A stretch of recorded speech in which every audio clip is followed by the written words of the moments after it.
And so you spent this whole camp learning fundamentals of football, stance, techniques, drills, things to help you get better as a player. What I want to give you are some fundamentals that I've learned, and they're directly the reason that I'm standing here before you today.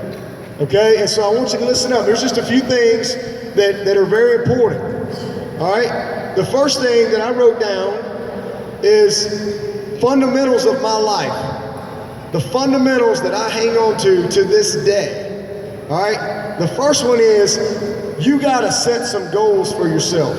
That means you got to have a vision for what you want to become. You have to have a vision. You got to be able to see it. You got to set some goals, all right? It's very important that you start at a young age learning how to do that. The Bible says that if you fail to dream, you lose your vision, all right? And without vision, man shall perish, all right? And so what I'm telling you is when I got this job in '09, I had a vision for what I thought Clemson football could be. I drew that building on a piece of paper because I had a vision for what we needed. When I was your age, I had a vision for what type of athlete I wanted to be, what type of student I wanted to be, what type of husband I wanted to be, what type of wife I wanted one day, what type of father I wanted to be one day. I had a vision for it. When I was 8, when I was 12, you have to set some goals and you gotta have some vision. The next thing I wrote down is exactly what y'all are doing. It's you gotta be involved.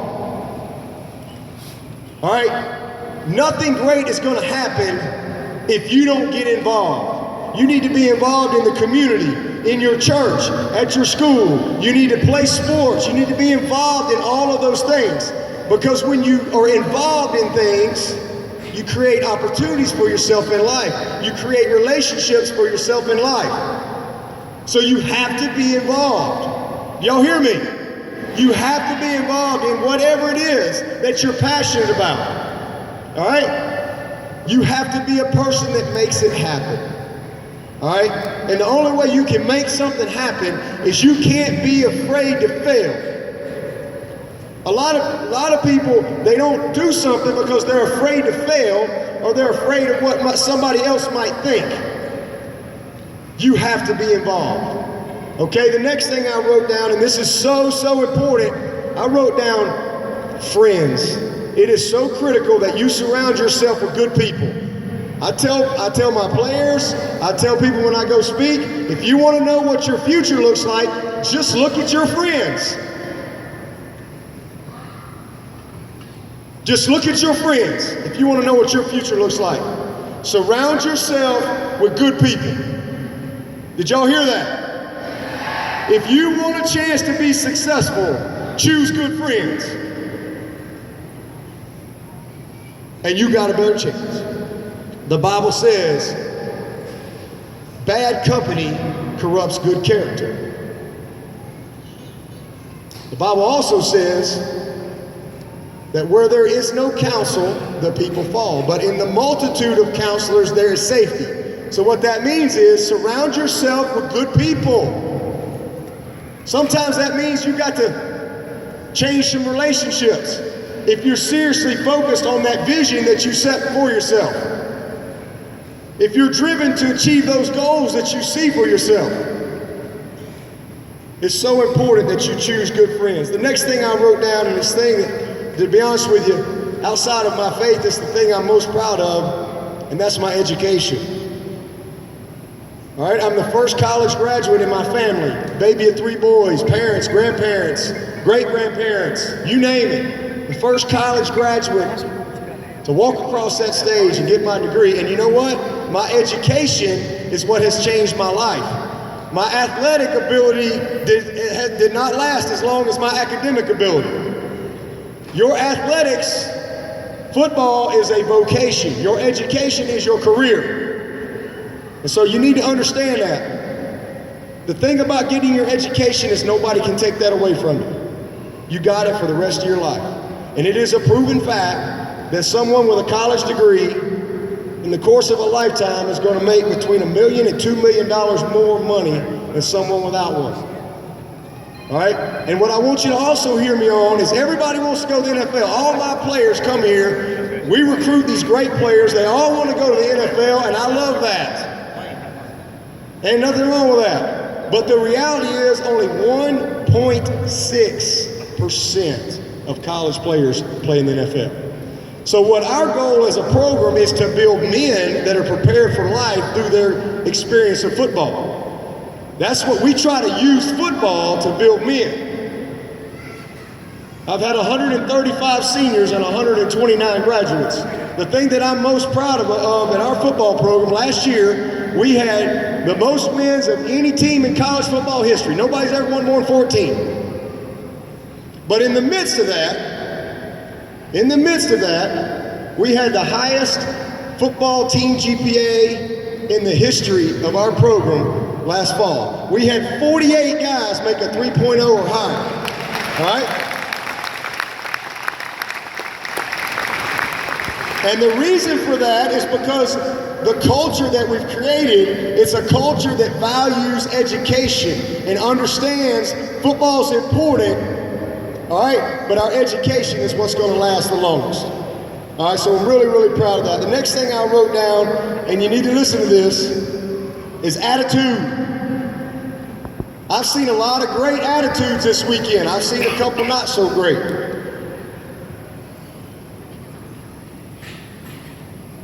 I believe with all my heart that the only disability in life is a bad attitude. If you got a bad attitude, you might be healthy, but you're disabled. One of my good friends is a guy named Richie Parker. YouTube him, Richie Parker. Richie Parker was born with no arms, none. No arms, he has nothing.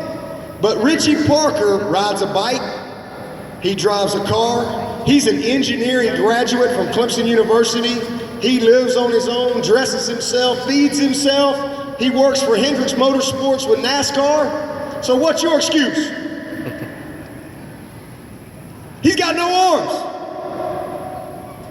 He's one of the most positive, enthusiastic people that I know. You be responsible for your own happiness. You live life with a smile no matter what. It's a powerful choice that you make in the type of attitude that you choose. Because at the end of the day, man, it's the optimist who changes the world. It's not the person sitting there going, we'll never be able to do that. No, that ain't gonna happen. It's the person who believes he can. The Bible says, as a man thinketh, so is he. That's how important it is for young people to learn how to think the right way. Because when you think the right way, you unleash the greatness that's inside of every single one of them. Attitude. The next thing I wrote down is exactly what you're doing here in this camp. Preparing for your opportunity. You have to prepare for your opportunity. You got to put the work in. You've got to put the work in. There's a saying that says, the more you sweat in peace, the less you bleed in war. You got to prepare. Let me tell you, championships are won when nobody's watching. You got to put the work in. Championships are won when the stands are empty. Not when everybody shows up. Everybody wants to play then. Everybody wants to put me in, coach. But he wasn't there in the summer when they were grinding. So important that you prepare for your opportunities. The next thing I wrote down is character. One of the fundamentals of my life is to be a person of character, a person of integrity. It is so important that you young people learn that. What is your character? I'm gonna tell you, it is who you are when nobody's watching. It's what you decide to do when nobody would find out. Do you do the right thing? That's your character. That's your integrity. It is so important that you be a person of character. One of the things that I tell my players all the time is what you do in the dark will come to light. That's what it says in the Bible. And I see it time and time again. Be a person of character. Be a person of integrity. And then this one right here is so important that you understand. because this was the game changer for me when I was your age, when I was 16 actually. I played 3 sports my whole life. Played football, baseball, basketball my entire life until I went to college and just played football. All right? But what I've seen in the game so many years is I recruit guys, I was teammates with guys. This was their foundation of life. This is the foundation of their life. And so when that's your foundation of life and you try to stand on it, it's a really shaky foundation. This is very important, but it belongs in the right spot. What I learned in my life, and one of the main fundamentals of my life, is I have built my life on a spiritual foundation. I have a spiritual foundation. And what that allows for me is when life happens, because life will happen, bad things will happen, I have that foundation in place. That spiritual foundation is so important that you have that you have to have a spirit of faith, because sooner or later, you're gonna have a situation in your life where it's not gonna matter who you know or how much money you have or what house you live in or who your mom and dad are. The only thing that's gonna help you have peace in life is that faith. You need to understand that. I make a lot of money. That has brought me no happiness. My peace comes from knowing who my Creator is. My father died August 8th. All that money I got don't help me nothing. I can't bring him back. See, what happens is, in this world, guys, a lot of people, you can substitute the football. Their foundation of life is their bank account. It's their friends. It's their country club. Their foundation of life is their status. And it will always let you down. You will never be fulfilled. The only thing that can bring you peace is that spiritual foundation. That's my fundamental. You choose that or not. I'm just telling you how I got here. Because I didn't fall off a turnip truck. I'm just telling you my fundamentals. And it's so important. I hope that you will listen to that. And the last thing is you got to keep on keeping on. When bad things happen in your life, you have to keep on keeping on. You got to shake it off. You got to keep moving. You got to keep believing in yourself. You cannot let the mistakes and the circumstances of your life be excuses for you to fail. I told y'all about Tony Elliott, right? You can't let the things that have happened in your life that you don't control, or even some of the mistakes that you've made, define you or destroy you for the rest of your life. You got to let those things develop you. When a player comes in my office and he's in trouble for something, I've had guys over the years, they'll say, "Oh, but you don't understand, coach, my dad's in jail, and man, my mom, I'm hurting, this going on, this and this is going on at home, and I'm like, no. All of those things are reasons for you to be focused and be successful. They're not reasons for you to fail too. That bad behavior is not an excuse for you to have bad behavior. What it should be is a reason for you to not do that, a reason for you to show up early, a reason for you to stay late, trying to be a part of the solution, not a part of the problem. Y'all hear me? So you got to keep on keeping on, because I want you to know you never lose your value to God.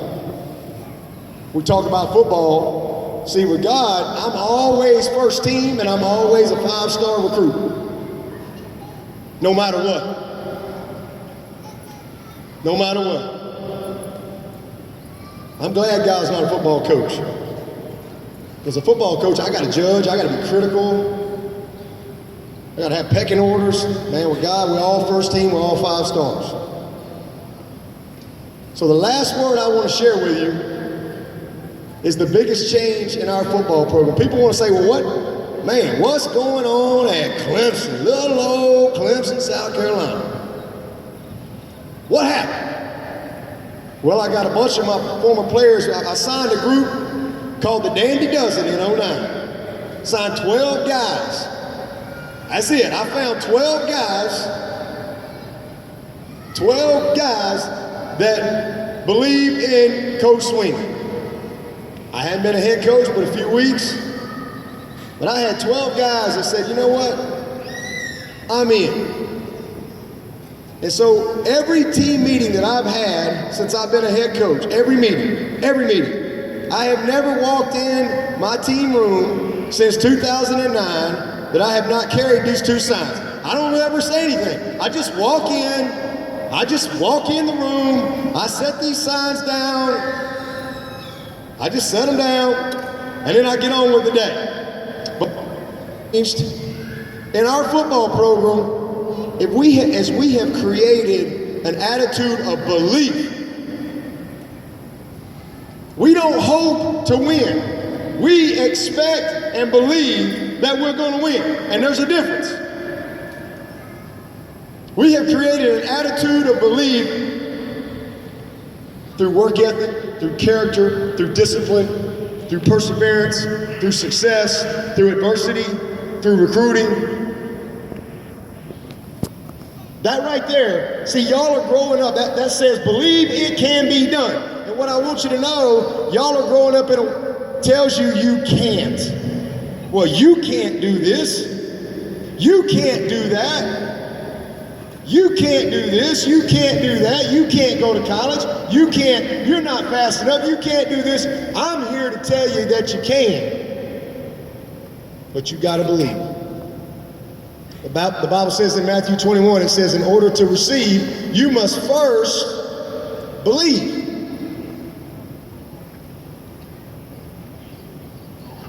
You must believe. An attitude of belief.